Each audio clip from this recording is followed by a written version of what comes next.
አሁን ካለንበት ከሞደርን ዓለም ጋር ክርስቲያናዊ ወጣትነት እንዴት አብሮ ተያይዞ ሊሄድ ይችላል?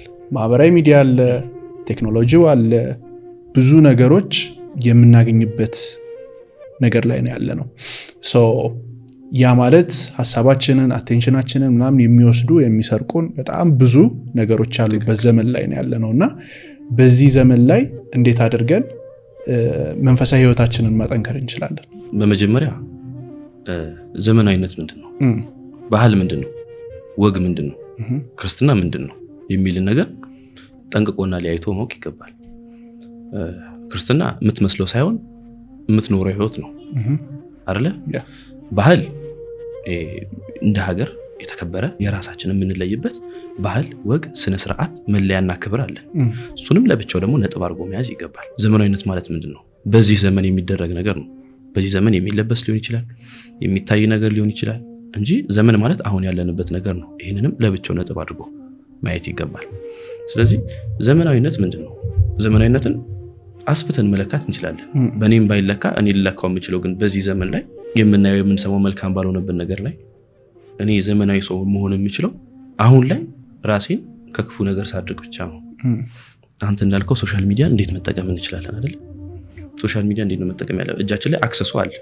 በዚህ ዘመን ላይ ልንማርበት እንችላለን፣ ልንጠፋበት እንችላለን፣ ልናውቅበት፣ ልንታዘብበት፣ ልንተዛዘብበት እንችላለን። ከሶሻል ሚዲያ ምን መማር አለብኝ? ሶሻል ሚዲያ በብዙ አይነት ነገር ተተነትኗል። ሶሻል ሚዲያን እንደ እንጀራ የሚጠቀማል፣ እንደ መማሪያ የሚጠቀማል፣ እንደ ማስተማሪያ የሚጠቀማል፣ እንደ መታወቂያም እንደ ሁሉም ነገር ሶሻል ሚዲያ ላይ ገብቼ ማየት ምንድነው ያለብኝ? የሚያስተምረኝ ነገር ይዤ መውጣት አለብኝ። የምረዳበት ነገር ይዤ መውጣት አለብኝ። ሁሉም ነገር መልካም ነው ማለት አይደለም። የራሱ ደግሞ የሆነ ተጽዕኖ ሊፈጥር የሚችል የማይሆን ደግሞ የሶሻል ሚዲያ መጥፎ ጎን አለው አይደለ? የሆነ ጀርባ አለው። ስለዚህ እሱ እንዴት ነው ማኔጅ ማድረግ የምንችለው? እንዴት ነው መከታተል ያለብኝ? ብዙ አይነት ወንድሞች አሉ በሶሻል ሚዲያ የሚያስተምሩ እውቀቱ ያላቸው የተገለጠላቸው ጎበዝ ልጆች አሉ። ነፍስን ማዳን የሚችሉ እያስተማሩ ያሉ ብዙ ወንድሞች አሉ። ዜና የሚያቀርቡ አሉ። በዜና ተጽዕኖ መፍጠር የሚችሉ አሉ። ልናምናቸው ይሄ እንደ ብሮድካስት እንደዚህ ቢናገር ብለን የምናስበው ወቅታዊ ነገር ቶሎ ቶሎ የሚያስረዱን ወንድሞች አሉ።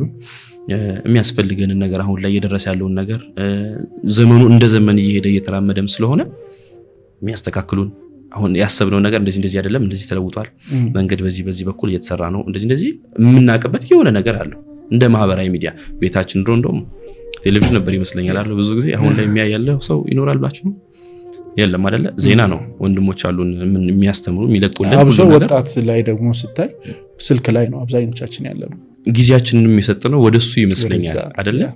እንደሱ አይነት ነገሮች አሉ። ምን እንማርበታለን? ምን ተጠቅመንበታል? የሚሰራለ ይሰራለ፣ ሰርቶ የተለወጣለ፣ መልእክት እያስተላለፈ ያላለ፣ የሚያስተምራለ። እንደየኮንተንታችን ይለያያል፣ እንደየሰው ኮንተንት ይለያያል።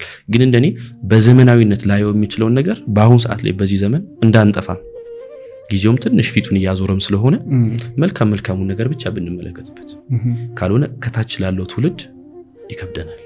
ወደ ታች ያለውን ትውልድ እኛ ካልተማርና እኛ ካልተረዳን ቅድም እንደነገርኩ ወጣትነት ከታችም ካሉት ወደ ላይም ካሉት የማሰብ ብቃቱ እኛ ጋር ስላለ ያለው በጊዜ ለራሳችን ዘመናዊነት ማለት መዘመን ስለሆነ አውቆ መገኘትን የመሰለ ነገር የለም። ማወቅ ስለሆነ መልካም ሳይዱን ብቻ ብንጠቀም ባይ ነኝ። ማህበራዊ ሚዲያ ላይ የተለያዩ ኮንተንቶችን ክሬት ታደርጋለህ፣ ትሰራለህና እንደ አንድ ኮንተንት ክሬተር ኮንተንቶቹን ስታዘጋጅ ምን አይነት ስቴፖችን ነው የምትከተለው? ካለህበት ካታጎሪ አንጻር ደግሞ ስናየው ሰዎች አምነው ነው የሚገቡት ያንን ነገር እና ያንተ ዝግጅት ምን ይመስላል?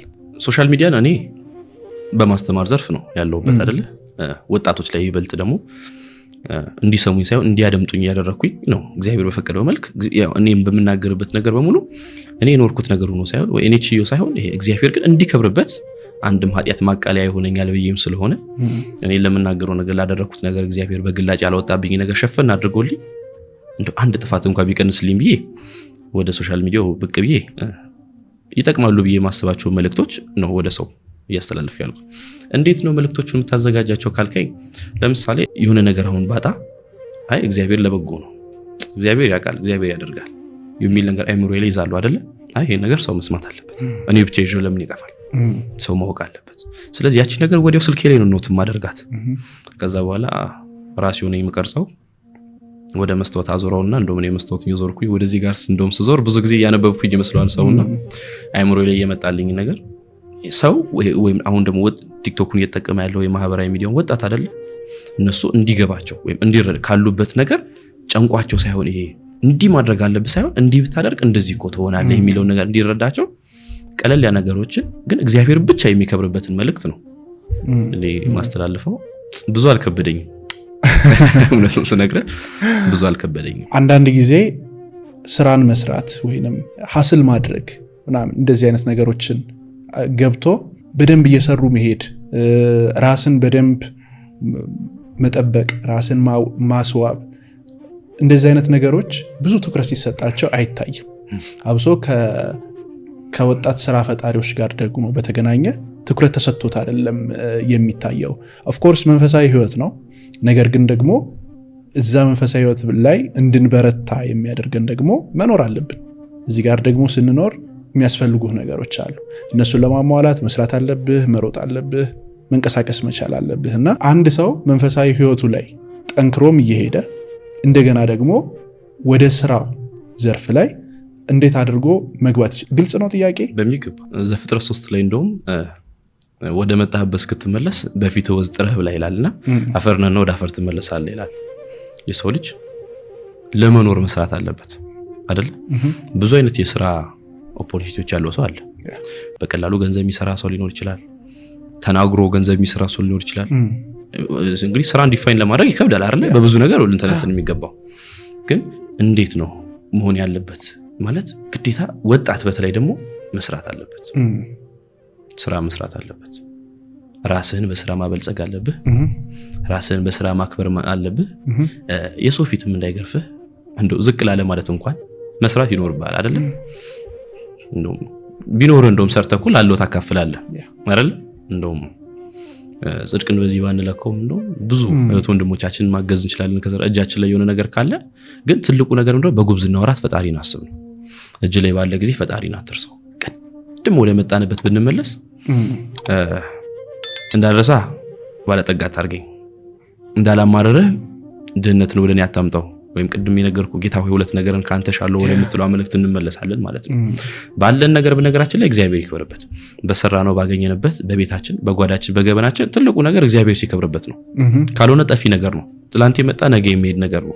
ዛሬ ላይ ያለ ትላንት የነበረ ዛሬ ያለ ነገም የሚቀጥለው አልፋና ኦሜጋ የሆነው ልጁ ብቻ ነው እና ባገኘህበት ነገር እግዚአብሔር ይከብርበት። በሰራው እጅ ላይ ባለብህ ነገር በሙሉ እግዚአብሔር ይክብርበት። ሁሉ ጊዜ በጎበስክ ሰዓት ላይ እግዚአብሔርን አትርሰው። ለዚህ ያደረሰኝ እግዚአብሔር ነው በል እንጂ እኔ እዚህ ደርሼ ሳይሆን አይደል። ግዴታ ነው። የሰው ልጅ ይሰራል። ሴትም ሆነች ወንድም ሆነ የታዘዘው ጥረግረ ብላ ነው። ስለዚህ መስራትን የከበረ መስራት ጌጥ ነው። በነገራችን ላይ ከሃይማኖታዊ ጉዳይ ብንወጣ መስራትን የመሰለ ነገር የለም። አለበው የምታመጣው ገንዘብን የመሰለ ነገር የለም። ትተማመንበታለህ። የራስህ እንደሆነ ይሄ ትኮራበታለህ። ይሄ ከክርስቲያናዊነት ጋር አንዳንድ ጊዜ ባይገናኝ እንኳን ሰርቶ መግባትን የመሰለ ነገር የለም። ወንድ ልጅ እስከሆንክ ድረስ ጥረህ ግረህ ብላ ተብሎ እስከታዘዘ ድረስ ለራስህ ማታንስ ሰው ብትሆን ሳይሆን መሆንም አለብን። ሁላችን የሚሰራ እጆችን እስካልነፈገን ድረስ የሚራመዱ እግሮችን እስካልነሳን ድረስ አካላችን ስንኩል ያልሆነው እግዚአብሔር ሙሉ አድርጎ በአርአያ ሥላሴ እስከፈጠረን ድረስ እግዚአብሔርን እያከበርን በጉብዝናችን ሆናት እግዚአብሔር እየከበረበት እየሰራን መኖር ነው።